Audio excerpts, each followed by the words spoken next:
So we've got three very exciting papers, so I won't keep you waiting, just share the screen. And we've got three papers on outlets, moving from the conversation to Sky News and RT. Perfect. So our first presentation is Michelle Riedlinger talking about the conversation and fact-checking. Thanks, Essen. I'm only going to talk about Facebook data today because my colleague in Canada and Alicia Rodriguez, who's been helping us, we're still working on the Twitter data. So the conversation might seem like an odd platform to include in a session about disorderly information. We've got Russia Today and also Sky News. But when it comes to issues like COVID-19, information disorders is an umbrella term that covers false claims, mistaken claims, and also scientifically contingent claims that are used for various purposes. So that's what I'm going to talk about. I won't talk much about the conversation, but it was launched in Australia in 2011 and emerged from conversations with the founding editor and our Nobel Prize winner Peter Doherty about Doherty's reluctance to be interviewed by news media. So academics write articles for the conversation and they supposedly have the last say in what gets published. So they work with trained news editors to add this journalistic flair to academic rigour. So they rely on trust. It's one of the most more recent amplifier platforms that blur the boundaries between research and journalism, and it's been a good thing for engagement in research and fast open science. And in terms of standard reporting practices, like other online publications, the conversation uses hyperlinks to add credibility, to signal transparency, and also to give readers additional information, so to research informed. Now, preprint servers are also emerging as online research communication mechanisms that are redrawing these boundaries between science and public communication.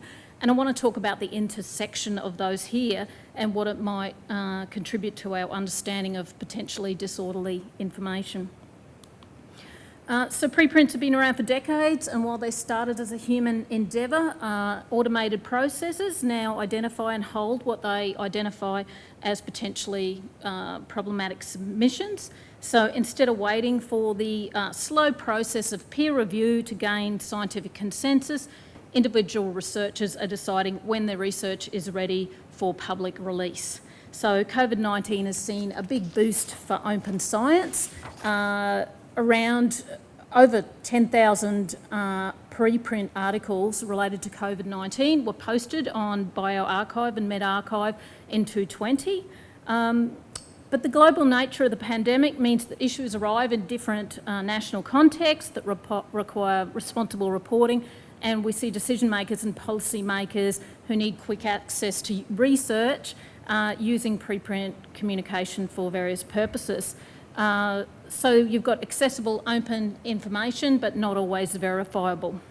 And it's the unverified nature of the preprint findings that can mislead audiences if that scientific uncertainty is not made explicit, or potentially flawed research findings are interpreted as established facts.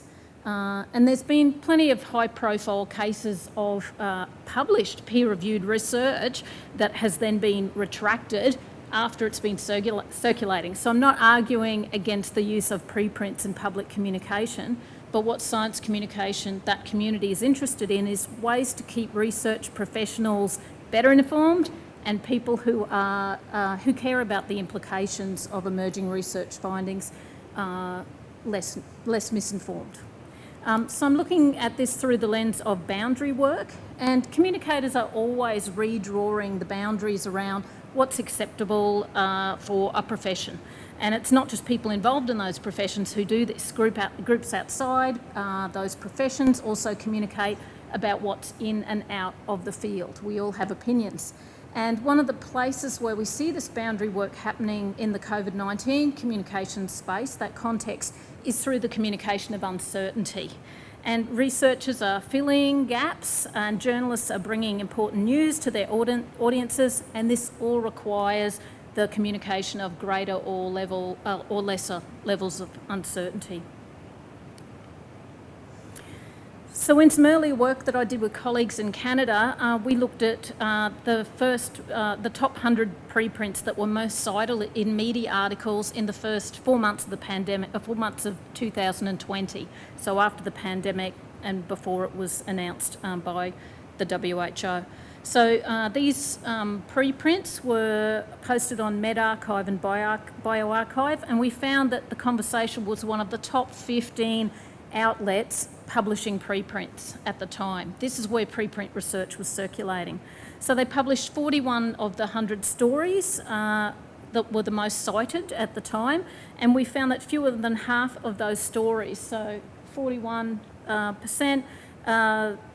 had framing devices that described the preprint research as scientifically uncertain. So those linguistic strategies, flagging scientific uncertainty through saying it was a preprint, qualifying the findings as preliminary, describing it as not peer-reviewed, or stating it needed verification. And only 5 of the 41 stories use the word preprint when talking about the research. So this lack of scientific uncertainty framing by the outlet was surprising to me, given the terms and conditions of the conversation, which say research as a general principle should not be reported before it has been subject to the recognised process of peer review. So something happening with the pandemic. So I set out with colleagues to look at this further. So a couple of research questions. How was the Conversation's use of COVID-19 preprints early in the pandemic, redrawing those boundaries around science and journalism, and how social media users were engaging in the social boundary work related to uncertainty. So looking at how uncertainty was communicated or not. Firstly, looking at the question around the Conversation and how they were reporting on this. There are a few ways in which preprint research was used. Firstly, to support a claim, providing evidence, so using that in a positive way, or it was used to problematise a research claim, so to disagree, to point to gaps in the research, or to criticise preprints in general, having a story about the problems with preprints. When we looked at those Conversation articles that were using COVID-19 preprint research negatively or problematising, they were more likely to include markers of scientific uncertainty. So they were more likely to say it was a preprint if they were using it to problematise the claim. So when they were using it to support their claims, less likely to use these linguistic markers. So yeah, whether they use it depended on the claim they were making. Here's some examples from that problematic representation. And you can see here the uncertain nature of the work is even emphasised in the hyperlink that you click on. So even if you haven't looked at the story, you know immediately there's a problem there. The second one, very long description of that. In terms of positive representations, here's some examples, and you can see that preprint research is considered like all other research. We don't get any sense of the uncertainty. It could be anything, so unless you click on the link. And what we did find when we were looking at the republishing of preprint stories is that some outlets actually stripped out the links. So there weren't even these links for readers to go to if they used it. They're not supposed to, but they did. So in terms of looking at how social media users are engaging in this boundary work, we wanted to know how scientific uncertainty was then forwarded on, if it was. Did people even, see this as an issue? So I used CrowdTangle. I worked with the lovely Jane, who has been very patient with me, and collected all the links to the stories in public Facebook groups, pages, and verified profiles. And we found 315 Facebook posts that included one of the 41 conversation stories. And here's some metric data, and you can see the official Facebook pages of the conversation. There's a number of outlets around, and these pages receive 15% of the shares, 30% of the comments, and 10% of the reactions. So a lot of these articles, the links were being shared outside of those Facebook pages. Ooh, 5 minutes. Okay, uncertainty. I'll get on and talk about that. Oh, I'll just let you know, Facebook engagement also appeared to be article or issue specific. So people were using these posts to make very specific points. So there were some resistance groups who were using this. Okay, most Facebook users posting didn't include links with their political identification, except for these resistance spaces. We saw a few of those. And we found that users were contextualising their claims, as I said, for their own imagined followers. So we looked at who. It was citizens in these Facebook groups, either geolocated, so community-based, or health-related in a local community, sharing these links with their followers for evidence. And as I said, there were some resistance groups, but most people, they didn't have a political ideology. So in terms of looking at the posts, how they were using those hyperlinks in their posts, many were, just contextualising the posts for their readers. So they were saying things like, great read for kids going back to school, that sort of thing. Or they were resharing the links without comment. But in terms of uncertainty markers, we mostly saw, instead of uncertainty, we saw certainty. So Facebook users were pointing to the expertise of either the conversation author writing or the institutional credibility of that author. And they were, more or less looking at bringing in other studies. So it was a lot to do with certainty, not uncertainty. Very few comments highlighted lack of evidence, conflicting evidence, changing evidence, or the fact that research cited was a preprint. And remember, this was in the first 4 months of 2020, so really uncertain times, but there was much more sense of people wanting and needing to communicate that certainty. Okay, so then we went and looked at recognised markers of scientific uncertainty from the beginning, rarely included them. And when we look at epistemic modals, which give you a sense of uncertainty, very few of those. Some coulds, but might perhaps, but really limited. So in terms of those findings, when scientific uncertainty was included, it was used strategically.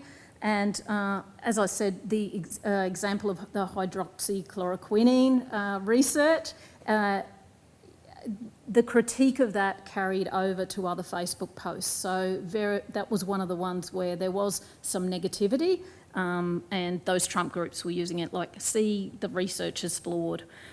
So users emphasised the scientific credibility of the conversation authors. In fact, in some cases, we saw the conversation articles being used as evidence. So something like a peer-reviewed media article proves, talking about the conversation article, or stating that the article proves a claim.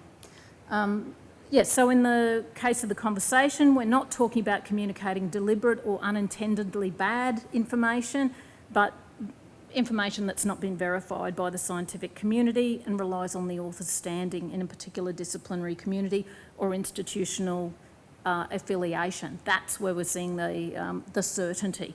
And you can't write for the conversation unless you're associated with a recognised institution. In terms of what this can tell us about boundary work, these platforms make it possible for researchers to decide when science is ready to be disseminated, not the scientific community by consensus, or media organisations in the traditional gatekeeping and news gathering roles, and we've talked about the eroding of that. Under the pressures of the pandemic news cycle, the usual practices of information gatekeeping in those ways have broken down. So scientific uncertainty debates playing out on social media where findings were contentious but treated as fact under other circumstances. In terms of journalism boundary work, the fact that these articles are considered to be scientific articles in some cases and used as evidence for claims by information seeking and sharing publics is worth investigating. And Essen, I have had some talks about this, so looking forward to hearing their presentations. Thank you. Thank you very much, Michelle. Our next presentation is by Simon Copland, who will join us via Zoom, Tim Graham and Axel Bruns, who will talk about Sky News, from cable niche to social media success, international engagement with Sky News, Australia's brand of news.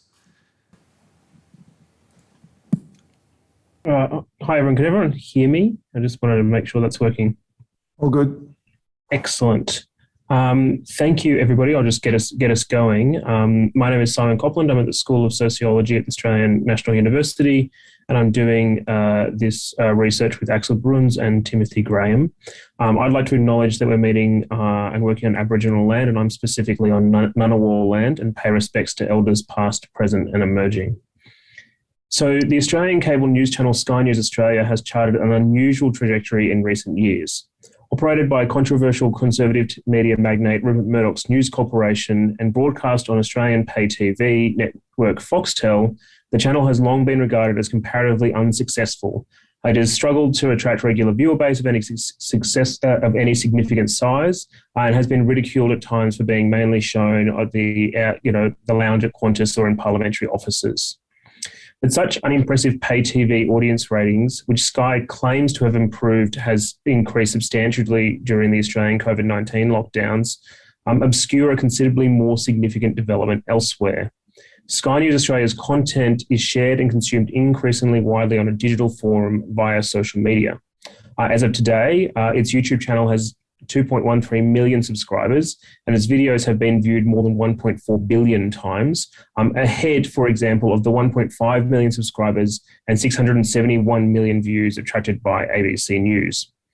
Engagement with its Facebook content also exceeds that of content produced and posted by other Australian news providers.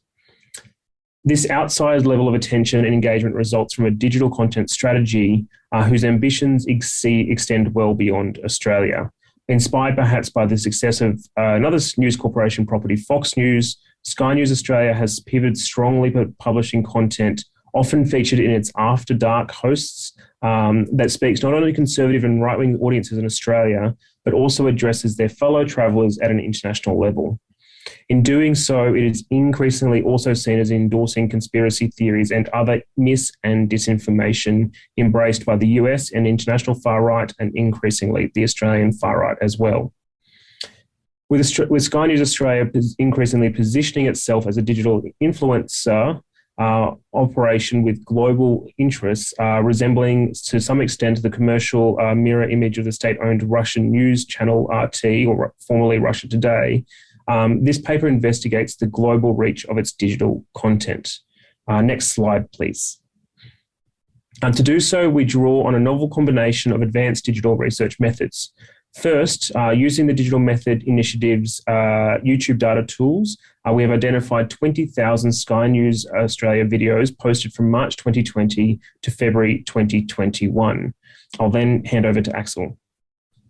Thank you, Simon. So what we then did is to take these videos, the URLs for these videos, and identify Facebook posts that were sharing these videos, both in their YouTube versions as well as native Facebook videos themselves. And as you see there, that generated quite a substantial data set of posts sharing these videos on Facebook in both their forms.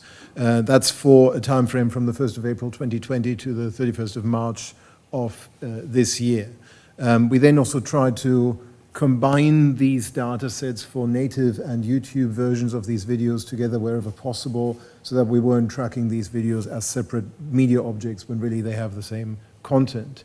And then I'll hand over to Tim to describe what we did with the coding as well. Thanks, Axel. So the next Jack in the Box here in the lineup. So one of the driving questions that we had was to understand, what are the themes of all of these Sky News videos that are attracting so many views. But unfortunately, going through thousands of different video descriptions and titles is kind of a Herculean task. So what we relied on was a computational method known as topic modeling. And so we ran a topic model over the descriptions of these videos, thousands of videos, to try and whittle it down to a smaller, more analytically digestible set of topics or themes that we could then kind of qualitatively analyse to understand, okay, well, what is it that Sky News, at least in its online offering, is talking about? So we ran a fairly standard setup for topic models. We ran LDA topic modelling, latent Dirichlet allocation. I'm not going to bore you with all the details. If anyone wants to talk about topic modelling, you know, Dan and I, you know where to find us, kind of thing. And what we found was that there was 45 topics, basically, or 45 themes broadly that characterise what Sky News is posting about in this video content. Simon and I, kind of painstakingly, although it wasn't as bad as going through all the videos, we double-coded each of the topics. So we both independently coded these topics to come up with labels for them. And lo and behold, there was a high degree of intercoder reliability between Simon and my opinion about what's going on with Sky News. And that gave us the topics or the themes which we could then sort of bring into our analysis. We'll talk about that momentarily. So we're jumping a little bit around here, obviously, between us. So this is just to give you an idea of the kind of the total volume and the way this is distributed over time. You'll see there, of course, a particular spike towards the end of 2020. A lot of this ultimately is related also to the US presidential election, of course, and its aftermath, which we've heard quite a bit about already this morning. I should also say, by the way, of course, we gathered these data via CrowdTangle, which means that we are limited here to data from public spaces on Facebook, public groups, public pages, and public verified profiles. So we're not going into any detail here in any kind of private spaces on Facebook. So that is obviously a limitation of working with Facebook data at this point. And you see there this is broken down also between native and YouTube videos, just to give you an idea of the kind of really differential patterns, I guess, that exist to an extent between these types of videos. And that also will become clearer. What we then did was to create a network, essentially, between these spaces sharing the videos and the videos themselves.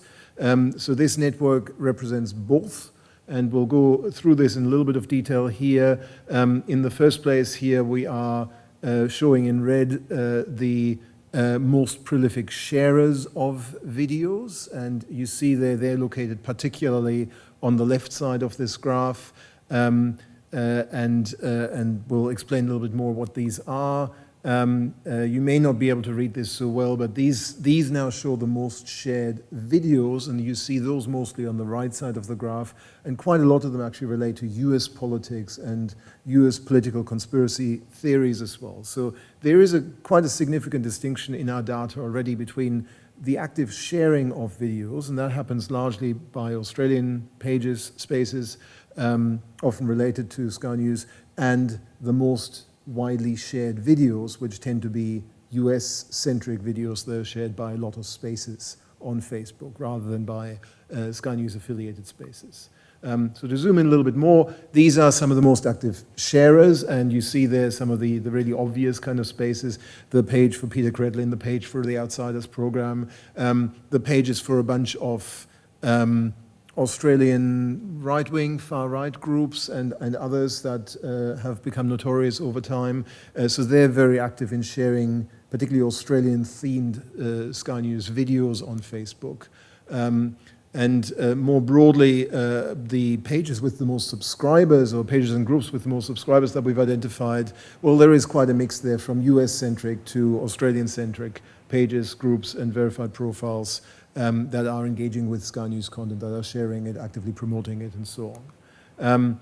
This also is quite useful. We only have data, unfortunately, for pages on Facebook, but for those pages, we have data on where the majority of their page admins are located. And again, in this map already, you see quite a significant distinction between Australian-run pages on the left of the map and US-run pages on the right of the map, and a bunch of other nationalities spread across the map. So there is a real distinction in this network here between Australian-centric and US-centric or internationally-centric groups and pages right across this network.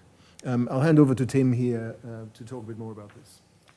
Jack in the Box version 2. So what we're looking at here is the top center of the network. So this area of the network is kind of wedged between the Australia-focused videos and the shares rather of the Australia focus and the US as well. So it kind of occupies this really interesting structural space in the network where you ask the question, well, okay, we've got this kind of divergence or this polarization between the US audiences that are sharing and the Australian audiences that are sharing. And in the middle, what we have is a fascinating kind of connective bridge of groups and pages that are sharing this content and appear to be kind of the connective tissue between these two sort of fairly distinct geopolitical focal points for Sky News. And what are they? Well, lo and behold, I'm here to tell you, it's conspiracy-adjacent groups, COVID misinformation, anti-globalism, the Great Reset type of content. These are the kinds of pages and groups that are occupying this connective tissue between the US and Australia. And I think, there's a few people nodding here, so I think this is kind of nothing new, but in some ways it reflects, structurally at least, the sharing patterns that connect these kind of geopolitical and political interests. And so back to the topics, and I'm competing against the rain more and more. It's kind of peaceful, actually. I quite like this. So what we can see here is, so these themes are basically the topics that came out of the topic model analysis.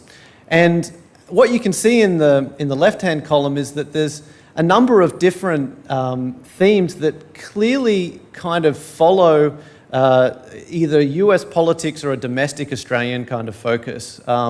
Or they occupy this kind of conspiratorial misinformation space that bridges the two. And what Axel has done in the right-hand column here is kind of mapped these labels, these topics, to their geopolitical focus. So we've got at the top there videos that are just about the 2020 US presidential election. I mean, they're pumping out content about that. About Donald Trump specifically, around other aspects of Donald Trump, around COVID and coronavirus, as well as even as specific as election campaign-related issues like the Hunter Biden laptop and email conspiracy scandals and things like that. But moving down, we see, so we've got the US, then we've got these kind of internationally focused topics and themes. And then right at the bottom, we've got, we've got the substantive Australian domestic focus with topics such as, economic policy, energy and climate policy, the coronavirus rollout and its governance in Australia, attacking Daniel Andrews, a lot of attacking Daniel Andrews turns up in the data set as well. And so this is kind of an overview of the kinds of things that Sky News is covering in these videos that are getting so many shares.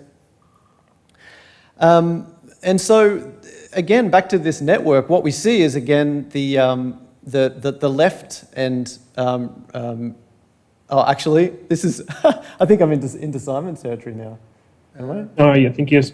Last one. Oh, okay, I'm forgetting where I sit within the order of things. And so what we have here at kind of this 30,000 foot view of the network is a clear dichotomy between the US kind of geopolitical focus and the Australian domestic focus, and wedged in the middle, particularly in the upper part of the graph, is this kind of information disorder zone, I guess, I don't know, for lack of a better term, that connects the two up together. And so making sense of this and trying to characterize it is what we were driving towards in this work, and I'll hand over to Simon to take it from there.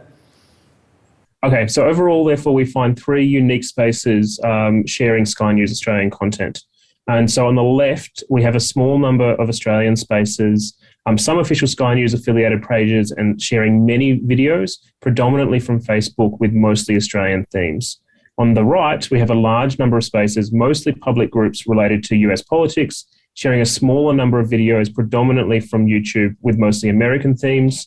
And then in the middle, we have a diverse range of spaces, including public groups and public pages promoting conspiracy theories and COVID-19 misinformation, showing videos from both YouTube and Facebook with international and other themes. So just to briefly conclude, we argue that Sky News has developed a digital strategy to push conservative and at times conspiratorial ideas primarily into the US and Australia, but also internationally. This has given it significant digital growth, dwarfing viewership on its TV channel and dwarfing material from other Australian news outlets. It also allows it to shape the discourse in both these countries. And we argue and are debating a discussion about it becoming the Australian equivalent of RT or Fox News, obviously in terms of RT, without the sort of state element, not being run by a state agent. We're hoping to develop this further into some more research, specifically looking at how this operates, the motivators behind it, and the types of top material that is being shared as well. But we'll be doing further work on that in the future. Thank you all very much. I think we've got some acknowledgements at the end as well. Thank you very much, and I apologize for interrupting you. I'm trying to chase time. Fair enough. Sorry, I just couldn't quite hear what you said. That's all. Oh, that's all right. Yeah, thank you. So our next presentation is Sofya Glazunova, talking about our favorite platform, Russia Today, RT on Facebook, the reach of pro-Kremlin propaganda across language communities.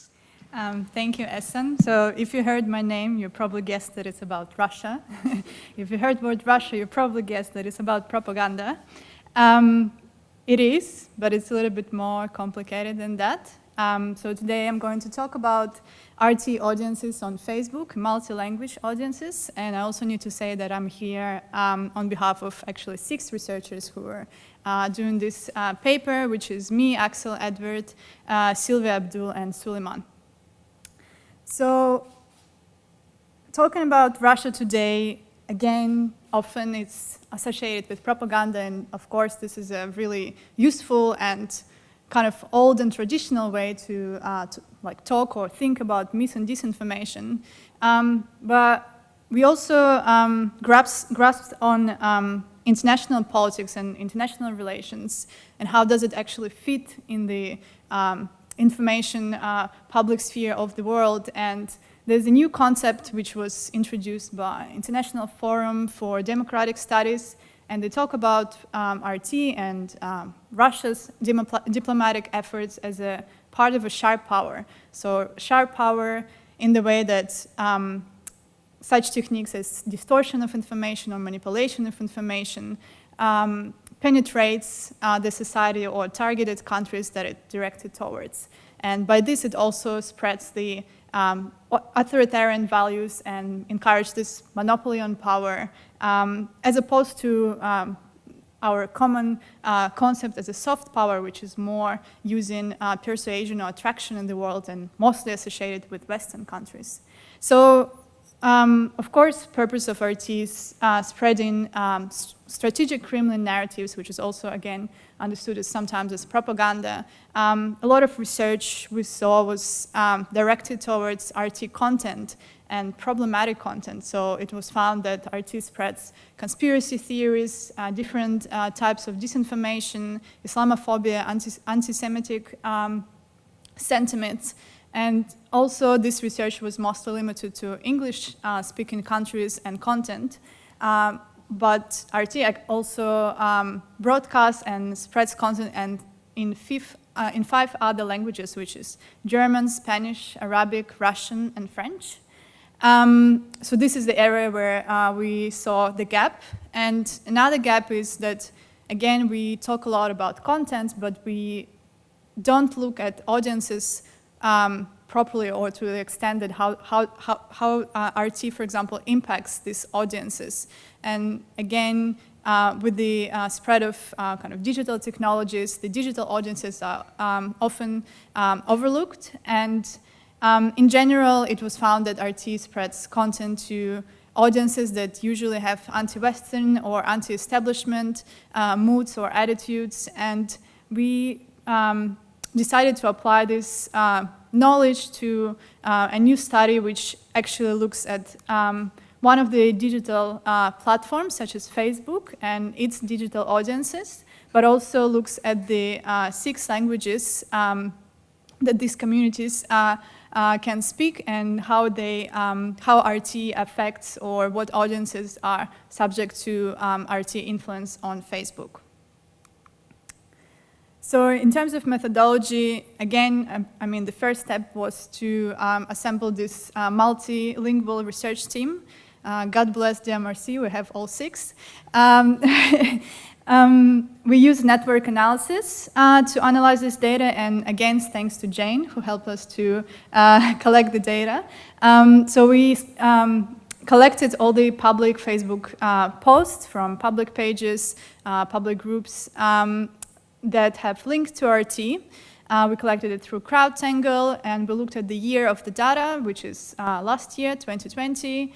We looked almost at 1 million of posts and 70,000 of unique spaces.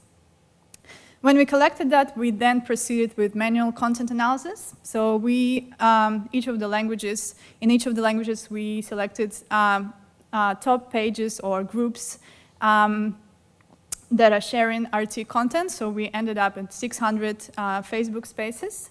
And we developed 6 categories that we found were useful to apply to these pages. And they were connected with belonging or positionality of the spaces. So often they would say, we share political news, or we are, I don't know, some religious community that share information, news about this religion. So we developed 6 categories, and these are international politics, domestic politics, religion, ethnicity.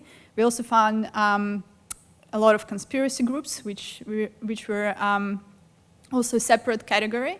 And the last one was the general news. So these are the groups that share news about everything without any distinction.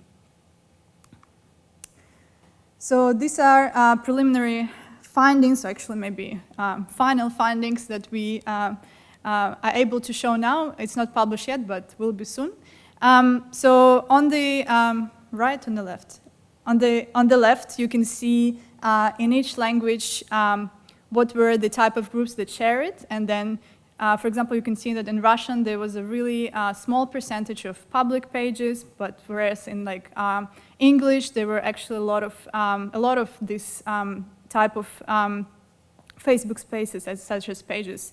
So we connected maybe with the willingness of the audiences who speak English to kind of more formalize the communication and use the pages as a type of the Facebook space to communicate. And also, as we assembled this multilingual research team who speaks 6 different languages, when we applied the network analysis, we saw that actually communities also form around these languages, so such as Spanish, French, Arabic, English, German, and Russian. Another thing which probably, I don't have slides for that, but we have these findings just very recently, is the geographical dimension of these language communities. So we found that, for example, Facebook spaces in German and French, they are primarily targeted and located in France and Germany, whereas Spanish, and you can see, is the biggest cluster, and English, they are really spread out geographically. So we have data on which countries these Facebook spaces are targeting. So I will talk a little bit about each cluster. I'll start with Arabic cluster. So in this cluster, we saw Facebook spaces that prevalently were located in Egypt. And also a lot of spaces were kind of expressing or covering the geopolitical tensions in the region, which is speaking Arabic, some anti-establishment and anti-corruption themes. And also we saw some glorification of Middle Eastern political leaders who are connected with Russia, or former and present, such as, for example, Egyptian President Abdel Fattah al-Sisi, I hope I pronounced it right, and then the Libya leader Muammar al-Gaddafi. Then we proceed with the German cluster. Here we saw a lot of spaces of a far-right political spectrum, a lot of conspiracy groups, mostly the cover issue of domestic politics, and also some prominent conspiracy theories, especially connected with COVID, such as 5G, different moods about masks and lockdowns. Some of the party were neo-fascist, so for example, Alternative for Germany or National Democratic Party of Germany, and then 3 Austrian pages were also local branches of the Islamophobic Pegida movement. Even though there were some also left-wing groups, but we see that they were both fringes of political spectrum, both mostly far right, but also some left groups. And all of them were rejecting the idea of mainstream politics, mainstream media, and in general kind of proposing this as alternative to this order. Then we have English cluster, which is also, there were a lot of far-right groups and conspiracy groups, but compared to, for example, German, which is mostly was concentrated around Germany and maybe somewhere Austria, English is a common language that a lot of international news are shared, so we saw a lot of actual spaces in different languages, not only English, who are sharing RT content. So some of them were openly pro-Putin, pro-China, pro-Donald Trump, and these were actually the far right groups, and also a lot of evangelist spaces. I don't know if you like this picture of evangelists that I found, but I don't know the alternative to show. So yeah, again, some of the far left groups also were present, but mostly they were dominated by religious and far right and conspiracy spaces. Spanish cluster. Here, actually, we saw a lot of leftist moods and leftist groups, which are sharing, for example, different news. And again, they are dedicated to domestic politics and some of the Latin America's countries. And some of them are also fan groups of particular leaders, as we saw in Arabic cluster, as for example, former Venezuelan leader Hugo Chavez and also Nicolas Maduro. A lot of groups were sharing what we call general news, so they were really hoping to kind of spread alternative view to mainstream agenda. And for example, there were a lot of pages or groups around the Venezuelan television company Telesur. So this is what a Spanish cluster is about. French cluster. Here we also saw pages on some left-wing political parties, such as Socialist Party in France, Unbowed France. There were a lot of anti-Macron sentiments, pro-Russia and pro-Putin moods, and also there were many spaces that were dedicated to the Yellow Vest movement. Russian cluster, I mean, very obvious.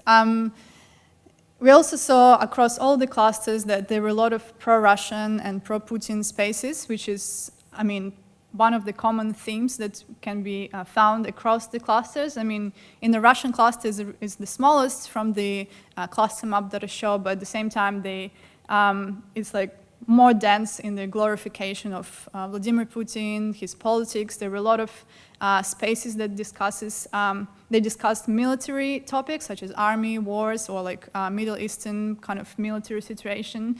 So this is kind of a condensed version of what RT is about, I guess. So having all this information and why it is connected and what actually the general trends and patterns. So we saw that RT is consumed by the audiences on both, sometimes on far right and far left, and it's in all kind of senses, it opposes from different sides of political spectrum, or maybe even non-political spectrums, onto these ideas of non-democratic or like non-Western or anti-mainstream agenda. And kind of, we also can think that maybe RT broadcasts to or like spreads the information on this platform or in general to the audiences in different countries and regions where they see these political fault lines. I really actually like Axel, I think, made this phrase, which I really enjoyed. And I think like these political fault lines that we can see in each language that people speak, or like particular regions, like RT perhaps target them, and maybe the audiences get it, and like we saw that most of them were anti-establishment, again anti-mainstream, and this is regardless of, let's say, political spectrum or like political values that they have. So this is all from me. There's a small air abstract that you can read, but then the paper is on its way. So thank you.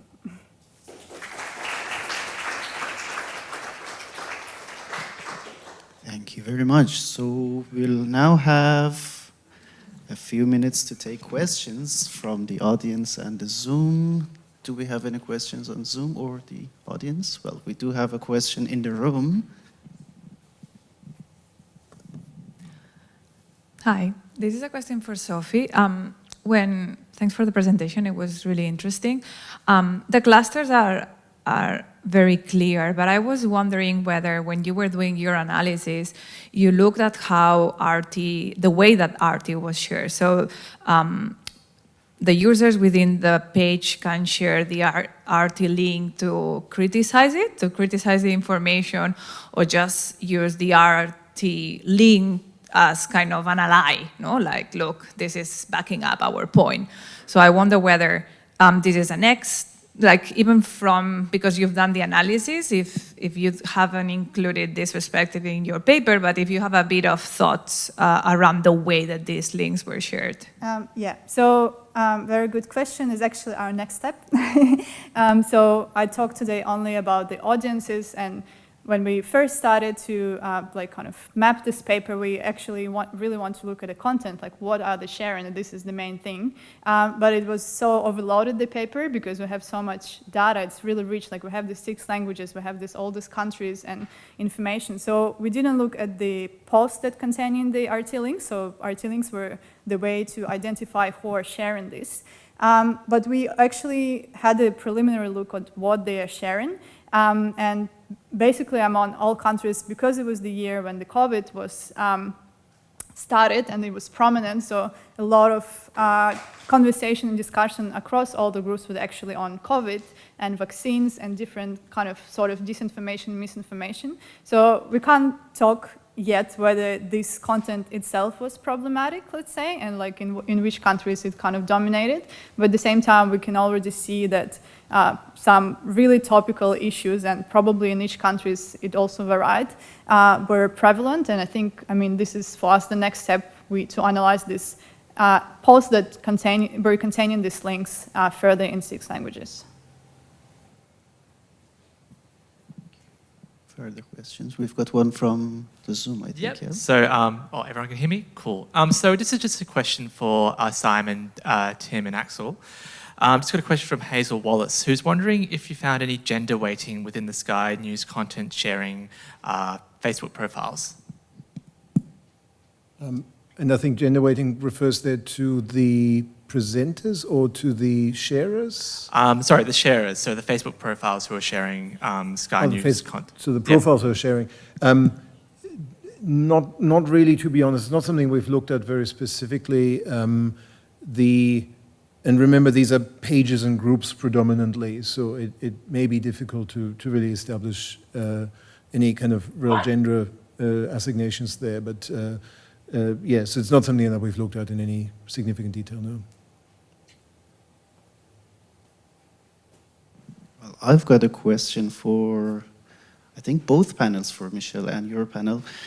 In the paper by Simon, Axel, and Tim, you found that cluster that you called, I think, conspiracy adjacent cluster, which was super interesting for me. The question that I had was whether that far-right group is feeding on the conspiracies or the conspiracies are feeding on the far-right ideology. Like, did you take a look at the directionality of the information? Because that's what connects it to Michelle's paper and my work to some extent, to see if it's actually the political ideology that is driving this misinformation, or is it the conspiratorial thinking and just lack of trust in mainstream information, which then gives us ways to think about solutions. I can. We've had a number of conversations about motivation and these links, and we haven't been able to delve into them into depth so far. So what we've found is really how are these videos being shared. We kind of looked so far deliberately at the what and the function of it, and we're seeing these clusters appear. We haven't really gone so far into depth into what's driving what. We could theorize and make some assumptions that I think that there are, there's multiple things at play here that From my own reading, Sky News sees this as a strong niche where they can influence politics both in Australia and in the US. There's the obvious political dimension of the company itself and their motivations, but then they also feed off this, and they would likely do things where they test material to see what is popular. And in particular, in the Australian context, we do see trends in which agencies like Sky News will pick up on material in the US. So recently, a number of months ago, we saw a number of far-right politicians and Sky News itself try and test to see whether material about critical race theory would play here and whether they would get something from that. There was a number of videos that kind of came out. There was a motion from Pauline Hanson about critical race theory, and then it kind of died, and that material has stopped. And my theory, I'm speculating here, is that they're using those as kind of test balloons to see what will play, and so they're taking material from the far right to see what will work, and then they're also pushing their own ideology at the same time. I'm not sure if Axel or Tim has anything else they'd want to say on top of that. I guess I'll just add that, causality is really difficult there, I guess, or even any kind of order. Obviously, if we've got a Facebook page, let's say, called The Great Reset, that shares a video of Rowan Dean talking about the Great Reset, there is a clear connection there and a clear overlap, but kind of which came first, the chicken or the egg, I'm not quite sure that that's something we can really get at, to be honest. There is a shared view, I guess, of the world that exists between them, but any kind of, what's driving what, that's quite difficult, I think, to establish. That probably goes more into the psychology questions that Stephen was talking about earlier as well. I'll only say one thing. I mean, there's a question also about the political economy. And I mean, it's a for-profit company, and something we've been discussing is around, the fact that this kind of content has a potential audience that's orders of magnitude larger than what they get in Australia. And so, reading it through a kind of commercial or economic logic, there is such an appetite, Fox-fed diets of strongly partisan, audiences that lap up this content. And so, I mean, there is the political dimension and then there's the economic dimension. And there's some kind of messy political economic logic at play as well, where it's like, just look at how many shares like the Great Reset video gets, for example, compared to like the stuff that's like not the Sky After Dark, not the Rowan Dean type stuff. It's like, rich world with millions of views and then like poor world with like thousands. So, yeah. I think the conversation's a bit different, but what we're seeing is evidence-informed advocacy, but it could be on both sides. So I didn't talk about the aerosol work. So one preprint that was covered was posted by anti-mask people and pro-mask people. So it was early on research about how far aerosols spread. So you had a group saying, see, we shouldn't wear masks, there's no point. Or, look, this is why we should wear masks. So interpreting that information, but I think it's just about the conversation trying to tap into what's on the agenda at the time. So hydroxychloroquine, it had been disproven as a potential, cure, and so that's what the article was about. And then so a lot of anti-Trump or resistance groups were posting that. So I think it depends with the conversation. Thank you very much. I think we're now at time but do we have one final question? All right, thank you. My question is for Michelle. I wonder whether, because the discussion around preprints got quite a lot of visibility during COVID, whether the conversation had made any changes, updated its policies, or like how the conversation reacted to these. And yeah, they had. So they've now got a policy to say you can't report on your own preprint research if you're a conversation author, and you have to label it as a preprint. But the New York Times, a number of publications have done that as well because of all the discussion. But it'll be interesting to see when we have a next pandemic or that type of event that needs fast science.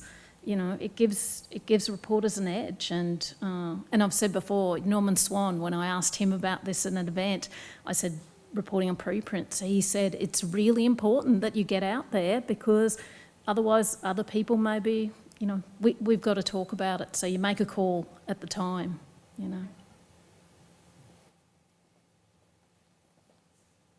Thank you very much. So please join me in thanking the speakers once again before the break.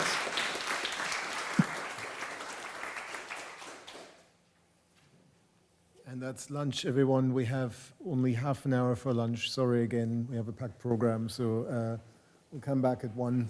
Thank you.